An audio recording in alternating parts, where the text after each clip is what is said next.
Hello friends, स्वागत है आपका मेरे यूट्यूब चैनल दीप क्लासेस में, जिसमें हमारा आज का टॉपिक है प्रेमचंद द्वारा रचित सेवा सदन उपन्यास का कथानक। हमारा आज का टॉपिक स्टार्ट करने से पहले अगर आप हमारे चैनल पर नए हैं या आपने अभी तक हमारे चैनल को सब्सक्राइब नहीं किया है तो इसे सब्सक्राइब कर लें, जिससे हमारे आने वाले वीडियो के सभी नोटिफिकेशंस आप तक पहुंच सके। चलिए अब हम अपना टॉपिक स्टार्ट करते हैं। दरोगा कृष्णचंद्र एक रसिक, उदार और सज्जन मनुष्य थे। पत्नी गंगाजली सती साध्वी स्त्री थी। उनकी 2 बेटियां थीं, सुमन और शांता। दोनों ही बहुत रूपवती थी। सुमन स्वभाव से चंचल और अभिमानी थी, लेकिन शांता गंभीर और सुशील थी। कृष्णचंद्र जी बहुत ही ईमानदार दरोगा थे। रिश्वत लेना पाप समझते थे। स्वभाव से रसिक और उदार होने के कारण पूरी आमदनी बीवी और बच्चियों पर ही खर्च कर देते थे। उन पर अपने प्राण से भी अधिक प्यार करते थे। उनके लिए नित नई रेशम की साड़ियाँ, मखमली जूतियाँ खरीद कर लाते थे। सारा मकान कुर्सियों, मेज़ों और अलमारियों से भरा पड़ा था। लड़कियों को पढ़ाने के लिए ईसाई लेडी रख ली थी। अब बड़ी लड़की विवाह योग्य हो गई थी, परंतु कृष्णचंद्र जी के पास दहेज और शादी के अन्य खर्च के लिए बिल्कुल भी पैसे नहीं थे। उन्होंने बहुत कोशिश की, पर बिना दहेज के उन्हें वर नहीं मिल सका। अंत में बहुत सोच विचार कर अपनी नीति के विरुद्ध उन्होंने एक हत्या के मामले में रिश्वत लेने की सोची। सीधे साधे कृष्णचंद्र पहले ही गुनाह में पकड़े गए। उन्हें 4 साल की जेल हो गई।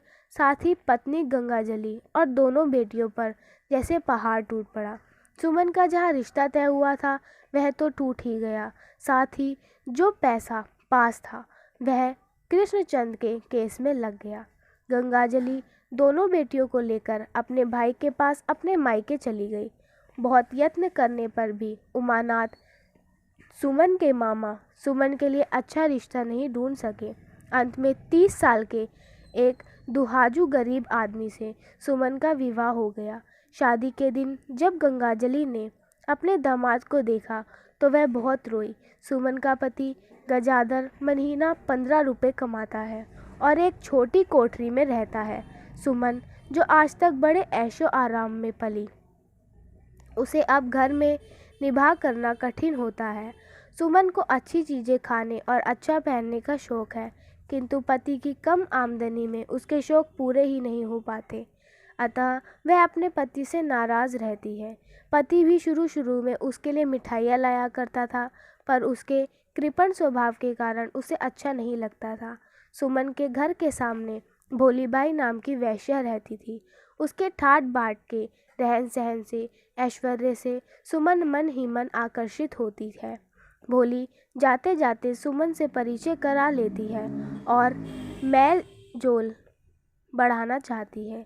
यह बात गजाधर को बिल्कुल अच्छी नहीं लगती। वह सुमन को दरवाजे से बाहर चीख से झांकने भी नहीं देता। सुमन उस तंग कोठरी में पड़े पड़े उब जाती है। उसका स्वास्थ्य बिगड़ने लगता है। उसकी हालत देखकर गजाधर को तरस आता है और वह सुमन से रोज़ गंगा स्नान के लिए जाने की अनुमति दे देता है। गंगा स्नान के बहाने सुमन घर से बाहर निकलने लगती है। एक दिन सुमन की पहचान सुभद्रा से होती है और दोनों सहेलियां बन जाती है। सुभद्रा के पति पद्म सिंह, जो पेशे से वकील है और हाल ही में म्यूनिसिपल काउंसिल के मेंबर बने हैं। दिल बहलाने के लिए सुमन सुभद्रा के यहाँ जाया करती है। सुमन का रूपवती होना, अच्छे खानदान से होना, यह बातें गजाधर के मन पर बोझ सी बनी है। वह हमेशा सुमन की तरफ शक की नज़रों से देखता है। होली की रात सुभद्रा के घर भोलीबाई का गाना होता है। सुमन को वहां से लौटने में देरी हो जाती है। इसी बात पर गजाधर सुमन से झगड़ा करता है। दोनों एक दूसरे को कोसते हैं। सुमन की जली कटी बातें सुनकर गजाधर उसे घर से निकाल देता है। सुमन रोती है, क्षमा मांगती है, विलंब के कारण की सफाई भी देती है, पर गजाधर उसकी एक नहीं मानता और देर रात गए उसे घर से बाहर निकाल देता है। सुमन अपमानित होती है। सुबह होने तक घर के पास बैठी रहती है और सुबह होते ही फिर से सुभद्रा के घर चली जाती है।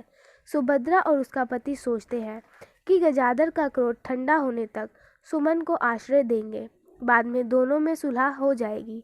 लेकिन गजाधर घूम घूम कर पद्म सिंह की बदनामी करने लगता है। इस बदनामी से बचने के लिए पद्म सिंह सुमन को अपने घर से भी निकाल देता है। अब बेसहारा अबला सुमन भोलीबाई की चंगुल में बड़ी आसानी से फंस जाती है। सुमन अब कोठे की सुमनबाई बन जाती है। अपने रंग रूप तथा गाने की कला से थोड़े ही दिनों में मंडी में अपना स्थान बना लेती है। उसकी भेंट वहाँ पद्म सिंह के भतीजे सदन सिंह से होती है। सदन सिंह उसके रूप गुणों पर मोहित होता है। सुमन भी उससे प्यार करने लगती है। सदन उसे उपहार के तौर पर अपनी चाची का कंगन लाकर देता है। सुमन सुभद्रा के कंगन पहचानती है और पद्म सिंह से मिलकर उसे लौटा देती है, मगर सदन का जिक्र नहीं करती। उस वक्त सुमन उन्हें भोली का गाना घर पर रखने के पर ताने देती है, अतः अपनी इस दुर्गति के लिए भी अप्रत्यक्ष रीति से उन्हें जिम्मेदार ठहराती है। पद्म सिंह को सुमन की बातों से अपने आप पर ग्लानि होती है। वह विट्ठल दास नाम से समाज सेवक को सुमन के पास उसका उदय परिवर्तन करने के लिए भेजते हैं। विट्ठल दास उसे नीति अनीति की बातें सुनाते हैं। सुमन वैश्य व्यवसाय छोड़ने के लिए मान जाती है, पर वह अपने गुजारे के लिए महीना 50 रुपये प्रबंध करने के लिए कहती है। विट्ठल दास कई लोगों से मिलते हैं, पर सब उसकी बात टाल देते हैं। पद्म सिंह हैसियत ना होते हुए भी 50 रुपये महीना देना कबूल करते हैं। सुमन की दुर्गति के लिए गजाधर अपने आप को दोषी मानता है। इस दुष्कर्म में प्रायश्चित के लिए वह संन्यास ले लेता है। वह सुमन के मामा उमानाथ से रास्ते में मिलता है। उमानाथ उसे सुमन की छोटी बहन शांता की शादी की बात कहते हैं। गजाधर 1000 रुपये का प्रबंध कर देता है। अब वह सन्यासी है, पर उसके अनुसार इस वेश में लोगों को आसानी से ठगा सकता है। शांता की शादी संयोगवश सदन सिंह से तय होती है, पर शांता की मम्मी जानवी के कारण शादी के दिन ही सदन के पिता सदन सिंह को शांता की बड़ी बहन सुमन के बारे में पता चलता है और वह बिना शादी कराए बारात वापस ले जाते हैं। जेल से छूटकर आए सुमन के पिता कृष्णचंद्र अपनी बेटियों के से आघात सह नहीं सकते, इसलिए वह आत्महत्या कर लेते हैं। शांता की माँ का देहांत पहले हो चुका है, अब पिता भी नहीं रहे, शादी भी टूट गई। उन पर मामी का दुर्व्यवहार सहना पड़ता है। इतना कुछ होते हुए भी शांता धीरज नहीं खोती। वह अपने चचेरे ससुर पद्म सिंह को धर्म पिता संबोधित कर पत्र लिखती है कि वहां से उसे ले जाने के लिए उससे प्रार्थना करती है। ये पढ़कर पद्म सिंह उससे वशीभूत हो जाते हैं। वह विट्ठलदास को साथ लेकर शांता को शहर ले आते हैं। सदन से शांता का पत्नी के रूप में स्वीकार करने तक उसे सुमन के साथ विधवाश्रम में रखते हैं। शादी तोड़ने की बात तो सदन को खलती है, पर वह सबके सामने पिता की मर्यादा का भंग नहीं कर सकता, इसलिए वह भी शांता का पत्नी के रूप में स्वीकार करने के लिए तैयार हो जाता है। सुमन की पिछली जिंदगी का रहस्य जानकर आश्रम की महिलाएं कानाफूसी करने लगती है। सुमन को आश्रम में रहना कठिन होता है। शांता के साथ सुमन भी सदन के घर आकर रहने लगती है। सदन नौका चलाने का व्यवसाय करता है। गंगा किनारे उसने अब छोटा सा घर बना लिया है। शांता और सदन बड़े प्रेम से जीवन व्यतीत करने लगते हैं। उनके एक बेटा भी होता है।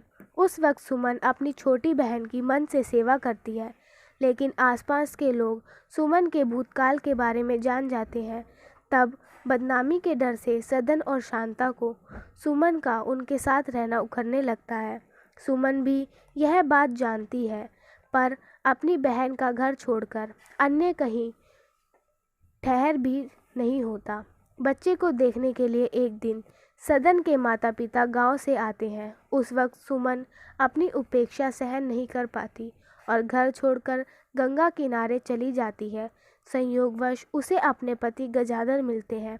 वह उसे सेवा सदन आश्रम की जिम्मेदारी सौंपते हैं। सुमन को उसके जीवन का उद्देश्य मिल जाता है। वैश्याओं से मिली 50 लड़कियां उस आश्रम में रहती हैं, जहां उन्हें अच्छी शिक्षा, संस्कार और बुनाई, संगीत जैसी कलाएं सिखाई जाती हैं। उपन्यास के अंत में सुभद्रा आश्रम देखने आती है और सुमन, जो कभी उसकी सहेली थी, उसका बदला हुआ योगिनी सा रूप देखती है, उसका आश्रम का कार्य देखती है और दंग रह जाती है। वैश्याओं की कन्याओं के उज्जवल भविष्य का संकेत पाठकों को देकर यह उपन्यास यही खत्म हो जाता है। फ्रेंड्स, हमारा आज का टॉपिक यही ख़त्म होता है। वीडियो पसंद आई हो तो वीडियो को लाइक एंड शेयर करें और हमारे चैनल को सब्सक्राइब करें। Thank you for watching.